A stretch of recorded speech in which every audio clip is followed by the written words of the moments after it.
মরা বাড়িতে 7 দিন বা 40 দিন পর দোয়া এবং ফাতেহার নামে যে দোয়া অনুষ্ঠান হয়, প্রশ্ন হলো রাসূল সাল্লাল্লাহু আলাইহি ওয়াসাল্লামের সাহাবীদের আমলে এইরকম দোয়ার অনুষ্ঠান ছিল কিনা? অবশ্যই ছিল না, এটা বাড়তি জিনিস। এটা আল্লাহ রসুল করেননি, সাহাবায়ে কেরাম করেননি, তাবিঈ করেননি, তাবিঈরা করেননি। এটা বাড়তি জিনিস, প্রমাণিত হলো না?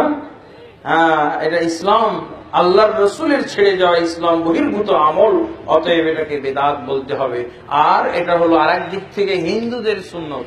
হিন্দু ধর্মের সুন্নত হলো 7 দিনে কুলখানি করা, ওরা শ্রাদ্ধ করে খানা খাদ্য খাওয়ানো, বিতরণ করা, এগুলো হলো হিন্দুদের সুন্নত। ইসলামের সুন্নত হলো সাদাকা জারিয়া, যেই দানটা অনেক দিন অবশিষ্ট থাকবে, এরকম দান মৃত ব্যক্তির পক্ষে আপনি করবেন। এগুলো করা এটা হিন্দু ধর্মের সুন্নাত। এবং হুজুরদের পেট পূজার একটা ব্যবস্থা, এটা চলবে না। এটা আমাকেও দিন না আপনারা দাওয়াত, এবং আমি যাই না, হাত পা ধরবো যাই না।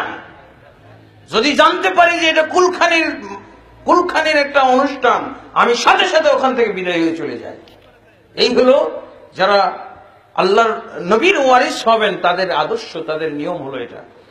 এইসব অনুষ্ঠানে যাওয়া যাবে না।